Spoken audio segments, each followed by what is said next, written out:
Hello, hello, hello, hello, hello. We're already dropping. That's the way it happens. I'm Lynn Rotter, and I have son Owen, who is 12 and has autism. I paint a lot of flowers, and I drop a lot of paint. So I had my last chemo infusion today before I have my surgery in December. I have to, most likely I have to have chemo infusions after, but they say it's a little bit different. So we'll see how that goes and when I'm actually having, if I'm just doing chemo or chemo and radiation or just radiation. I'm not sure all the details quite yet, but I will know soon. So I'm putting these leaves basically in the wrong spots. But like I say, it'll all work out as it should. That's what's happening here. I am a lot tired. Owen woke up about 2 something and then would not go back to bed. He had kind of a stressful day yesterday. He had a meltdown because there was a car parked where he didn't want it to be in front of our house, and he gets very upset about that. And so it was pretty emotional, and I don't know that the non-sleeping was that, or I changed the sheets yesterday, and I usually put brown sheets on or flannel sheets. And yesterday I put on a cream pair that I hadn't put on for probably close to a year, and he immediately noticed that they weren't his brown sheets or the flannel that he likes. And so I don't know, the cream sheets were basically the same as the brown sheets, but the color is something that he recognized immediately was not his normal sheets that I change into. So it's very possible that he woke up from me putting on sheets that he did not necessarily want. It's kind of a constant learning curve, even though he's 12.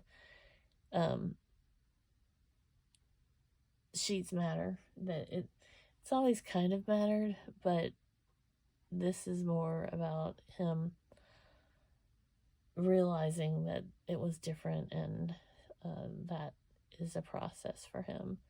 So I have to kind of decide, if he doesn't sleep again, I will be changing his sheets and hoping that he will actually stay asleep. But there's no, like, he can be where he sees that those aren't like the sheets that he normally wear or normally sleeps on, but he can't explain to me if that's technically the reason he had a meltdown. So we shall see, as they say. But hopefully it's not. And he just had a meltdown or woke up because of the sheets. He had a meltdown because somebody parked in front of our house yesterday, and he doesn't understand that we live on a public street and people can park wherever they want to. So it's very hard to explain that to him and get results or get him to understand that that's something that he doesn't want, that, but that doesn't mean that it doesn't happen. And so the person parked there and was probably there about 45 minutes, and then he still was having a huge meltdown after the fact that they left. And he's always afraid that somebody's going to come to our house when he doesn't want them to be there, or when he's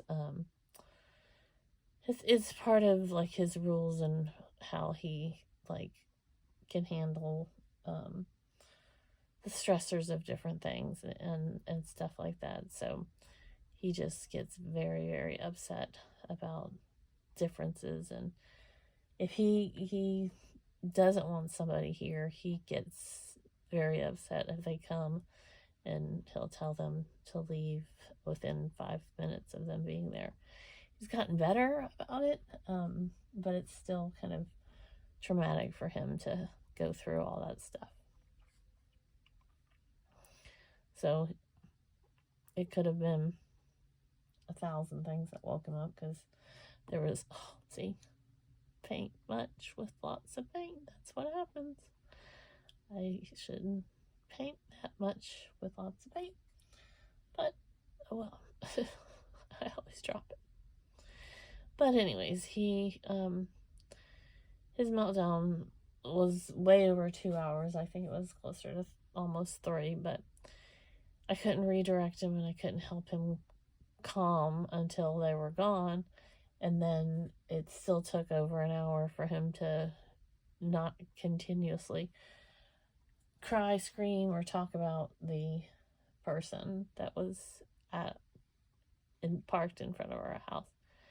So it's hard trying to explain something to him that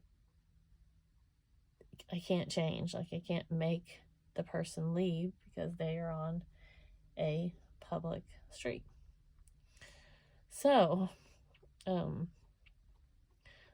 looking for some property that we could go out, like in the woods, where it's either like a cul-de-sac where there's not many houses, and definitely not people that would randomly park someplace, or like I said, the woods, and where there's no immediate neighbors or buildings or anything that would really upset him. And that again is a process, and I would try to help him kind of get used to having more people over for than not.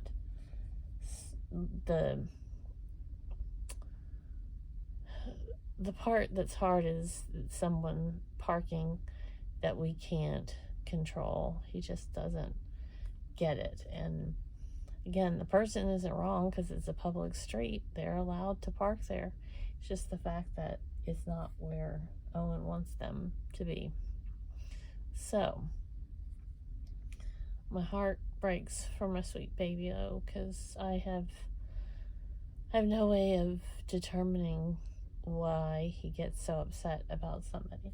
And when he was between like the ages of, I don't know, about 3 to 6, it wasn't quite as bad when he was 3, but he started really looking out the window and seeing these people.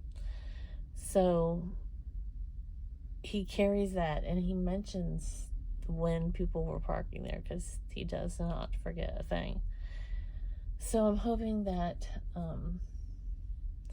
I can find some more techniques to kind of distract him and see how that goes. But as of right now, that is not happening.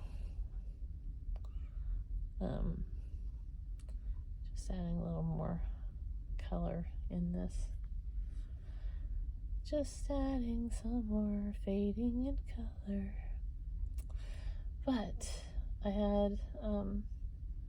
he had a good day today. He saw his therapist, and he was not as upset about his therapist and what she was wearing today, so that felt like great progress. So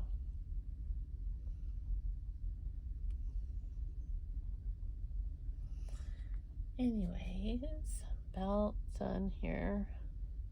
There's a little more green, but when it dries it'll like show the colors a little bit more. So there we go. I sign O for Owen, and then L and B. Thanks so much for watching. Have a great rest of your day. Toodles, toodles.